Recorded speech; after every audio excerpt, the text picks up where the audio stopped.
Passive voice. First part में अपन ने voice के basic rule, general rule, active voice क्या होता है, पैसिव वॉइस क्या होता है, या वॉइस क्या होते हैं उसके बारे में जानकारी कर लिए। और आज अपन एक्टिव वॉइस के सेंटेंस को पैसिव वॉइस के सेंटेंस में किस प्रकार चेंजेस करते हैं या बदलाव किस प्रकार करते हैं इसके बारे में जानकारी करेंगे। जैसे मैंने बेसिक कॉन्सेप्ट में बता दिया था आपको, तो ऑब्जेक्ट को सब्जेक्ट में बदलना है, हेल्पिंग वर्ब लगाना है, मुख्य क्रिया की थर्ड फॉर्म लगानी है, बाई लगाना है और सब्जेक्ट को ऑब्जेक्ट में बदलना।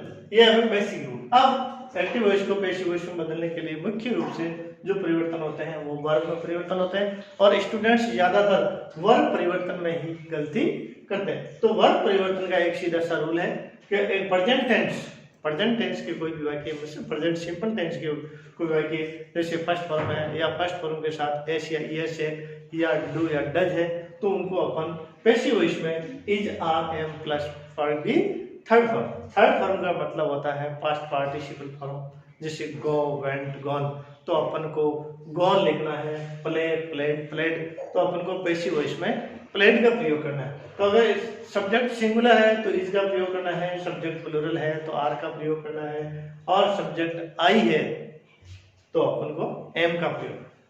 अगर सेंटेंस एक्टिव वॉइस का सेंटेंस पास्ट टेंस में मींस पास्ट सिंपल या सेकंड फॉर्म है या डिड प्लस फर्स्ट फॉर्म है, तो इस सेंटेंस का पैसिव वॉइस बनाते समय सिंगुलर सब्जेक्ट के साथ वाज और प्लूरल सब्जेक्ट के साथ वर का प्रयोग करना है plus third form.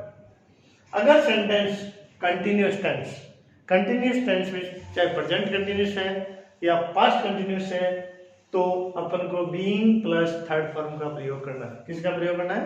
Being plus third form. अब बीइंग का प्रयोग क्यों करते हैं? क्योंकि कंटिन्यूअस सेंटेंस की कोई भी वर्ब है उसके साथ आईएनजी का प्रयोग किया जाता है, जैसे ईटिंग, वॉशिंग, रीडिंग। तो कंटिन्यूअस सेंटेंस सभी के साथ आईएनजी लगी हुई होती है। तो आईएनजी लगी हुई होने के कारण अपन को इस आईएनजी को बी के साथ जोड़ना है, तो किसका प्रयोग करना है? बीइंग। और ईटिंग की आईएनजी हटाते ही ये वर्ब क्या हो रहेगी पीछे?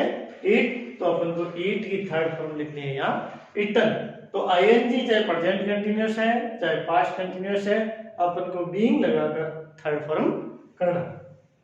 परफेक्ट टेंस, चाहे प्रेजेंट परफेक्ट टेंस है, चाहे पास्ट परफेक्ट टेंस है, चाहे फ्यूचर परफेक्ट टेंस है, अपन को बीइंग प्लस थर्ड फॉर्म का प्रयोग करना है। किसका प्रयोग करना है? Being plus first form. Miss has है तो हैज बीन करना है, हैव है तो हैव बीन करना है, और हैड है तो हैड बीन करना है। Has and has been, have आएगा तो हैव बीन, हैड है तो हैड बीन। सिंगुलर प्लूरल का ध्यान रखना है, बीन प्लस थर्ड फॉर्म। अब रही बात फ्यूचर टेंस। फ्यूचर टेंस में फ्यूचर में दो टेंस का पैसिव वॉइस बनता है, फ्यूचर सिंपल और फ्यूचर परफेक्ट।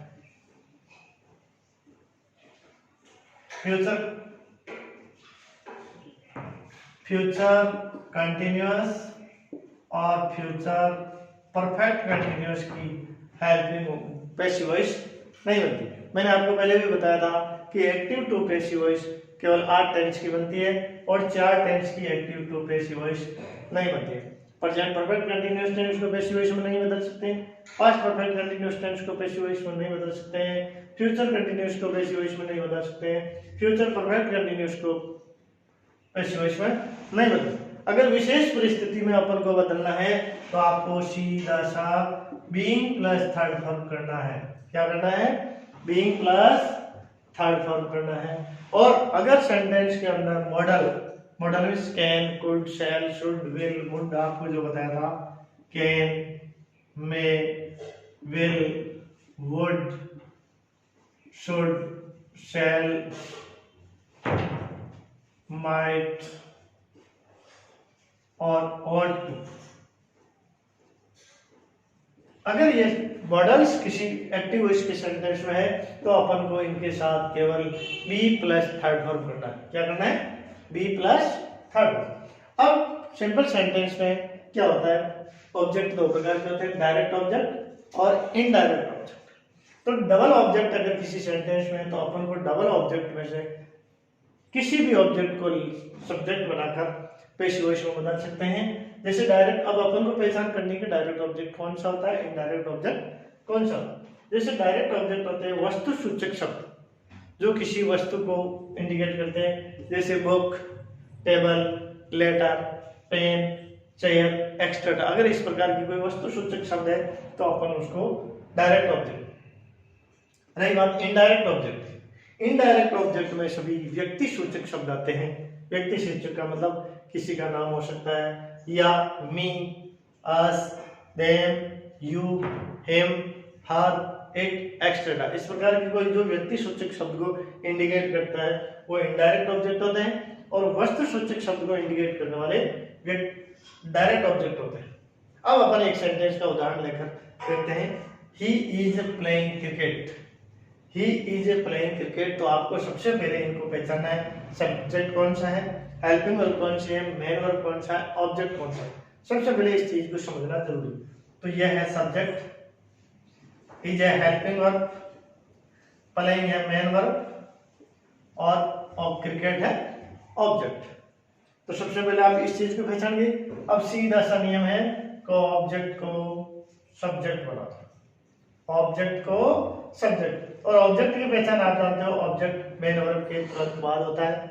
ऑब्जेक्ट को सब्जेक्ट बना दिया, हेल्पिंग वर्ब के स्थान पर हेल्पिंग वर्ब लाओ, हेल्पिंग वर्ब के स्थान पर हेल्पिंग वर्ब, मुख्य क्रिया की थर्ड वर्ब, फिर बाई लाओ और सब्जेक्ट को ऑब्जेक्ट बना दो। सीधा सा नियम है, एक्टिव वॉइस सबसे इजी टॉपिक है और ये आपका आसानी से समझ में आ जाएगा। जैसे इस फॉर्मूले से ऑब्जेक्ट को सब्जेक्ट बना दिया, हेल्पिंग वर्ब के स्थान पर हेल्पिंग वर्ब।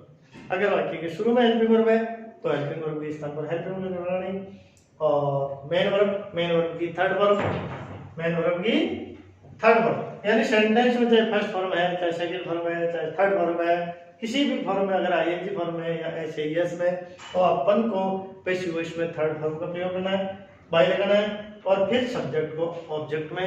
वो मैंने पार्ट 1 में बता दिया था कि प्रोनाउन में क्या क्या, कौन सा सब्जेक्टिव केस है और कौन सा ऑब्जेक्टिव केस है। इस सब्जेक्टिव ऑब्जेक्टिव को समझने के लिए आपको वॉइस के पार्ट फर्स्ट का वीडियो को अच्छी तरह से समझना होगा, और उसको समझने के बाद ये आसानी से आप एक्टिव वॉइस को पैसिव वॉइस में बदल सकते हैं। असर्टिव सेंटेंस या सिंपल सेंटेंस को अपन एक्टिव वॉइस को पैसिव वॉइस में किस प्रकार बदलते हैं ये अपन सीखते हैं। जैसे सबसे पहले अपन को पहचानना है subject, helping verb, main verb और ऑब्जेक्ट। दो सेंटेंस है, यू राइट ए स्टोरी, तो इसमें यू है सब्जेक्ट, राइट है मेन वर्ब और स्टोरी है ऑब्जेक्ट। तो सबसे पहले ये पता लगाओ कि ये कौन से टेंस का है।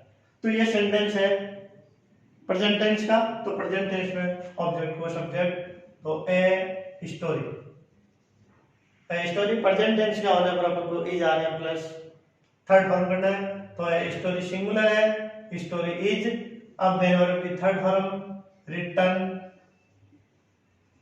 Bye you, a story is written by, और ऑब्जेक्ट को सब्जेक्ट यू।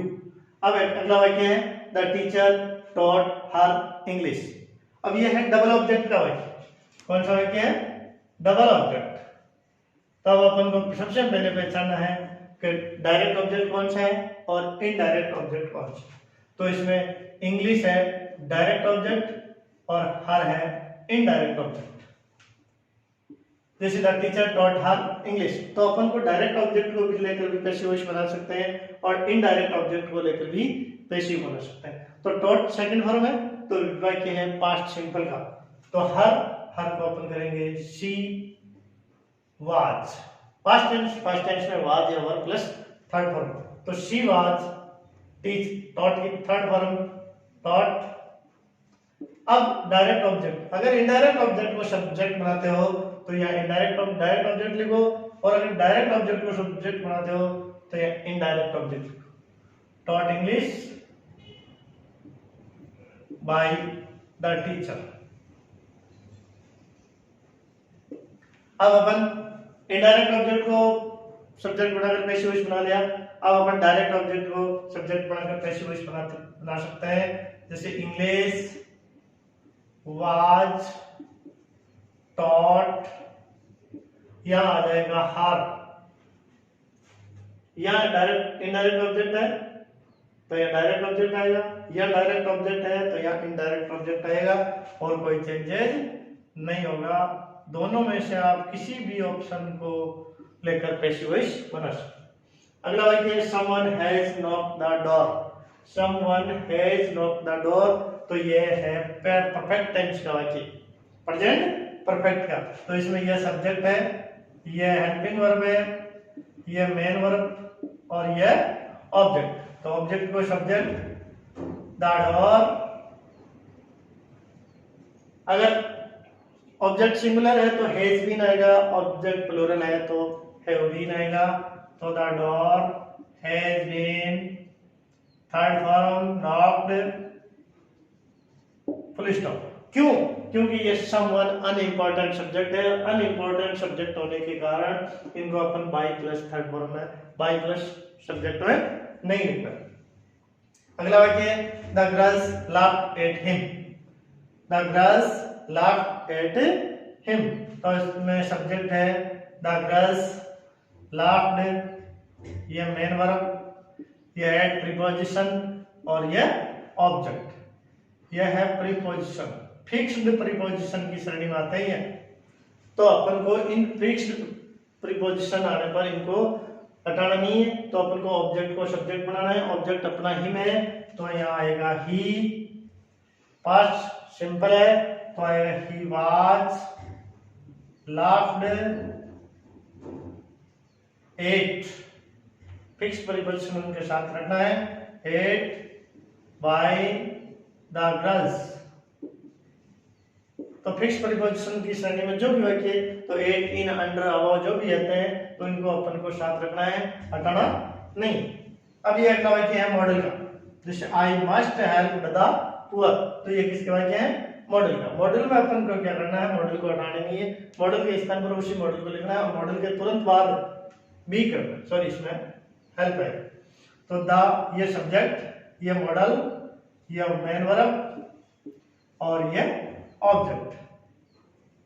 द पुअर, यहाँ आएगा मस्ट का मस्ट, तो मस्ट आते ही अपन को इनके साथ लगाना बी, फिर हेल्पिंग वर्ब भी थर्ड फॉर्म हेल्प्ड, फिर बाय लगाओ और आई का मी। अब अगला सेंटेंस है he has to purchase a car. He has to purchase a car. ये सेंटेंस परफेक्ट टेंस का नहीं है, यह है to plus first form. To को कहते हैं इन्फिनिटिव। इन्फिनिटिव के वाक्य होने के कारण अपन को हैज का हैज बीन नहीं करना है। क्या करना है? अपन को ऑब्जेक्ट को सब्जेक्ट बनाना है, फिर हैज का हैज लिखना है, टू का टू लिखना है और टू और थर्ड फॉर्म के बीच में बी लगाना है। इस चीज का विशेष ध्यान रखना है। ये नहीं आप हैज परफेक्ट टेंस बांधकर हैज का हैज बीन में, फिर यहाँ देखना है टू है तो अपन को लिखना है a car has to be, has to be, फिर थर्ड फॉर्म को purchased, a car has to be purchased by him, by him. अब अगला सेंटेंस है I am going to give you a speech. I am going to give you a speech. यह है going to का वाक्य, going to का वाक्य। तो टू प्लस फर्स्ट फॉर्म हो वो इन्फिनिटिव की श्रेणी में आते हैं और गोइंग टू इसमें दो वर्ब है, गोइंग और गिव। तो अपन को गोइंग को हटाना नहीं है। यहाँ यह है इनडायरेक्ट ऑब्जेक्ट और यह है डायरेक्ट ऑब्जेक्ट। इनके भी आप दो पैसिव वॉइस बना सकते हो। तो यहाँ लिखना है यू, यहाँ आई के साथ एम है तो अपन को यू के साथ आर लिखना है, you are going to B.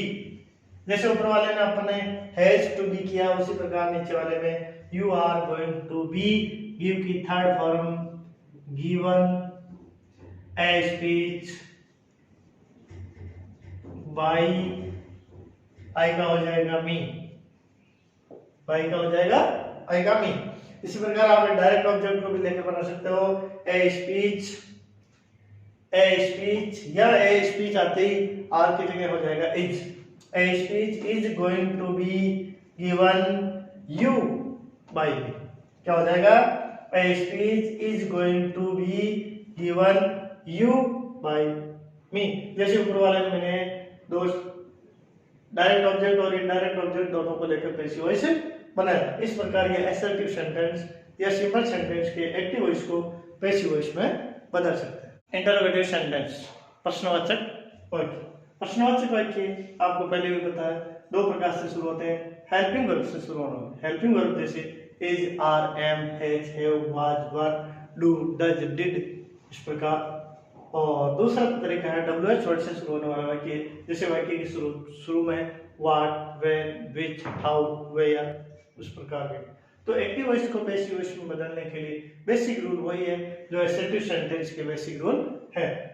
तो अपन को एक्टिव वॉइस के जैसे सेंटेंस है does he write a letter, does he write a letter.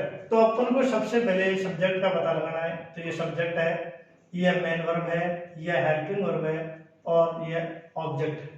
तो एक्टिव वॉइस को पैसिव वॉइस में प्रश्नवाचक वाक्यों को बदलने का दो तरीके हैं। या तो इस वाक्य को पहले आप सिंपल सेंटेंस में बदल सकते हो, जैसे he writes a letter, he writes a letter. अब इस सेंटेंस को आप पैसिव वॉइस में बदलकर उससे पहले हेल्पिंग वर्ब जैसे ए लेटर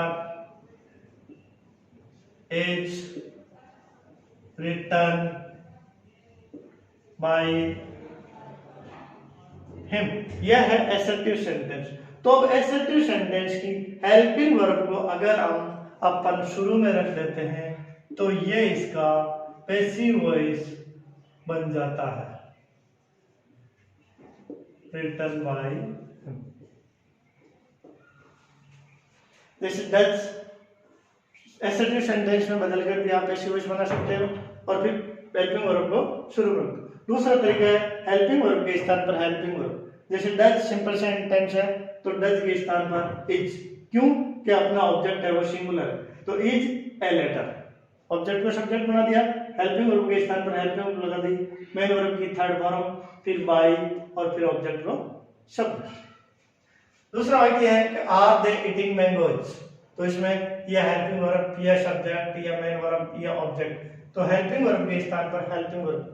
तो इसमें डज की जगह इज है तो यहाँ आर की जगह आर, क्यों कि अपना ऑब्जेक्ट है वो प्लूरल है। अगर ऑब्जेक्ट सिंगुलर होता तो यहाँ आता इज, और ऑब्जेक्ट अगर बी है तो यहाँ आता एम, तो आर मैंगोज, सब्जेक्ट की जगह ऑब्जेक्ट आ गया, ईटिंग तो बीइंग, ईटन, बाय देम यह अनइंपॉर्टेंट सब्जेक्ट है इसीलिए बाय देम नहीं लिखा। Active voice, have you looked this picture, तो हेल्पिंग वर्ब के स्थान पर हेल्पिंग वर्ब, तो has this picture, object this picture है तो has this picture, perfect tense का है, परफेक्ट टेंस का होने के कारण बीन प्लस थर्ड फॉर्म, तो has this picture been looked by you, has this picture been looked by you. अगला वाक्य है why does she teach the children, ये WH वर्ड से शुरू होने वाला एक्टिव वॉइस है। तो WH वर्ड से शुरू होने वाले या हेल्पिंग वर्ब से शुरू होने वाले वाक्य एक ही है। अगर आप WH वर्ड को छुपा लेते हो तो सेम ये हेल्पिंग वर्ब से शुरू होने वाले वाक्य बन जाते हैं। अंतर इतना ही है, WH के स्थान पर WH लिखना है, सेम वही WH, कोई चेंज नहीं करना हु को छोड़कर। तो वाई की जगह वाई, ये हेल्पिंग वर्ब, ये सब्जेक्ट, ये मेन वर्ब और ये ऑब्जेक्ट। तो हेल्पिंग वर्ब WH की जगह WH, डज हेल्पिंग वर्ब है तो अपना ऑब्जेक्ट द चिल्ड्रन है, द चिल्ड्रन प्लूरल है इसलिए आ गया आर द चिल्ड्रन, ये टीच की थर्ड फॉर्म टॉट बाय हर।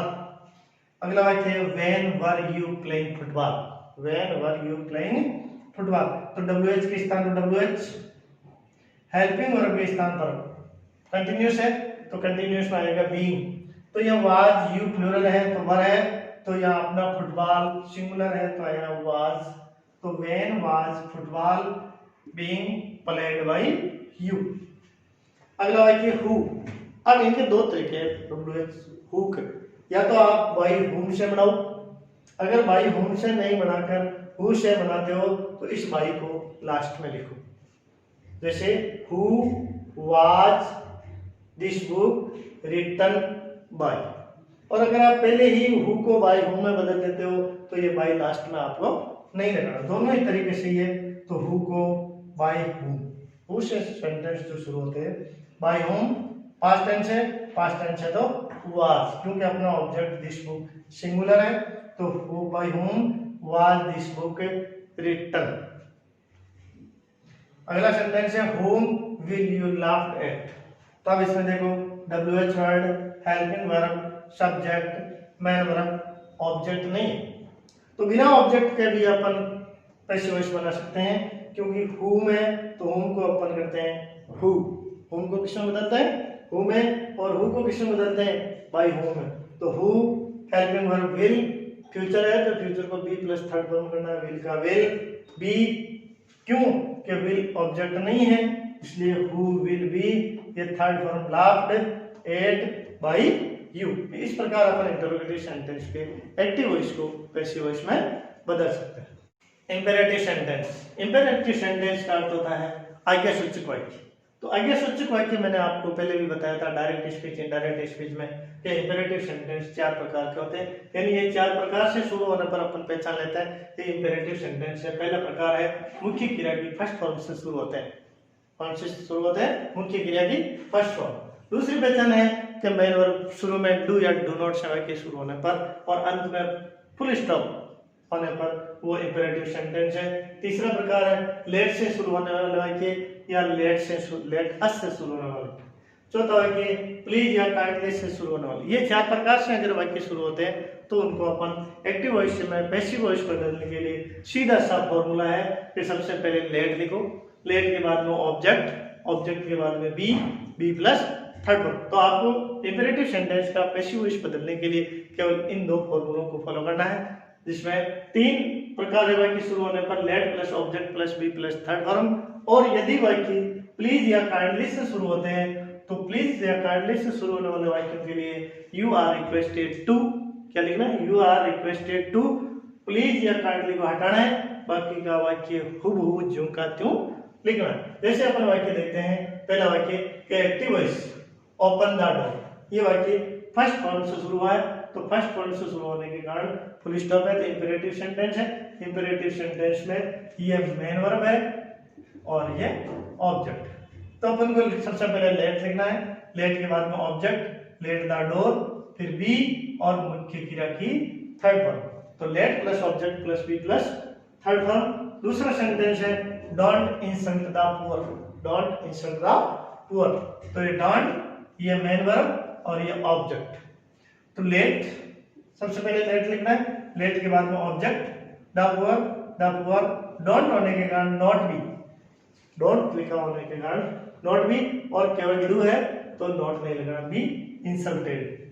तीसरा वाक्य है प्लीज से शुरू है, please give me a book, please give me a book. तो प्लीज और काइंडली से शुरू होने वाले वाक्यों के लिए यू आर रिक्वेस्टेड टू लगना, क्या लिखना है यू आर रिक्वेस्टेड टू, और प्लीज या काइंडली को हटाना है, और हुबहू गिव मी अ बुक, कोई टेंस परिवर्तित नहीं करना, कोई प्रोनाउन परिवर्तित नहीं करना।